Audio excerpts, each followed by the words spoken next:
So hello everyone, welcome to my channel. ఈరోజు ఈ వీడియోలో మనము నిమ్స్కి సంబంధించి బీపీటీ కోర్స్ ఏదైతే ఉందో 2024కి సంబంధించినటువంటి అడ్మిషన్కి సంబంధించి చాలామంది స్టూడెంట్ అప్లై చేసుకోవడం జరిగింది. సో ఈరోజు ఈ బీపీటీకి సంబంధించినటువంటి ప్రొవిజనల్ మెరిట్ లిస్ట్ అనేది మనకి రిలీజ్ చేయడం జరిగింది. సో దాని గురించి ఇప్పుడు మనం చూద్దాం. సో బిఫోర్ దట్ నోటిఫికేషన్లో ఒక చిన్న విషయం ఉంది, అది గమనించండి. సో ఇదనమాట. సో సీట్స్ ఫిల్లింగ్కి ఎన్ని ఉన్నాయి మనకి? జస్ట్ కేవలం 50 సీట్స్ మాత్రమే ఉండడం జరిగింది. సో ఈ విషయం గుర్తుపెట్టుకోండి. సో ఇప్పుడు మనం ప్రొవిజనల్ మెరిట్ లిస్టు చూద్దాం. సో ఇది ప్రొవిజనల్ మెరిట్ లిస్ట్ అనమాట.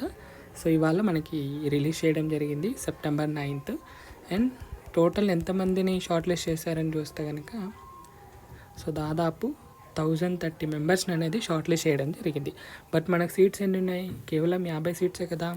అంటే దాదాపు 1:20 అనమాట. అంటే ఒక్క సీట్కి 20 మంది కాంపిటీషన్ అనేది ఉండబోతుంది. అంటే మీకు మంచి ర్యాంక్, మంచి డాక్యుమెంట్స్ అన్నీ కరెక్ట్ ఉంటే తప్ప మీకు సీట్ అనేది కన్ఫర్మ్ అవ్వదన్నమాట.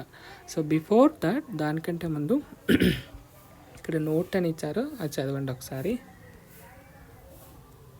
ఇది. సో ఈ ప్రొవిజనల్ మెరిట్ లిస్ట్లో ఏమైనా అబ్జెక్షన్స్ ఉన్నాయనుకోండి, వాటిని క్లియర్ చేసుకోవడానికి మనకు టైం ఇచ్చారు. సెప్టెంబర్ 11 సాయంత్రం 4 గంటల లోపు అబ్జెక్షన్స్ అనేది క్లియర్ చేసుకోవాలని యూనివర్సిటీ వాళ్ళు ఒక నోట్ అనేది ఇవ్వడం జరిగింది. సో దీంట్లో కనుక మీకు ఏమైనా డౌట్స్ మీన్స్ ఏమైనా రాంగ్ ఇన్ఫర్మేషన్ ఉంటే కనుక, అంటే కరెక్షన్ లాంటివి ఏమన్నా ఉంటే కనుక చేసుకోవడానికి సెప్టెంబర్ 11th అనమాట. సో ఈ విషయం గుర్తుపెట్టుకోండి. సో దీనికి సంబంధించినటువంటి లింక్ ఏదైతే ఉందో అది డిస్క్రిప్షన్లో ఇస్తాను.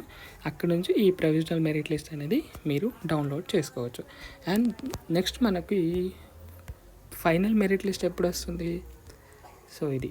సో ప్రొవిజనల్ మెరిట్ 9th కదా. సో ఫైనల్ వచ్చేసి మనకి సెప్టెంబర్ 12th మనకి ఫైనల్ మెరిట్ లిస్ట్ అనేది రిలీజ్ చేయడం జరుగుతుంది. ఈ ఫైనల్ మెరిట్ లిస్ట్లో నేమ్ ఉన్నటువంటి స్టూడెంట్కి మాత్రమే కౌన్సిలింగ్ అనేది నిర్వహించడం జరుగుతుంది. కౌన్సిలింగ్ వచ్చేసి మనకి 21st సెప్టెంబర్ అంటే సాటర్డే రోజున మనకి కౌన్సిలింగ్ ఉండడం జరుగుతుంది. సో ఇది బీపీటీకి సంబంధించినటువంటి ప్రొవిజనల్ మెరిట్ లిస్ట్ యొక్క డీటెయిల్స్. ఏమైనా డౌట్ ఉంటే కనుక కామెంట్ సెక్షన్లో కామెంట్ చేయండి. Thank you so much.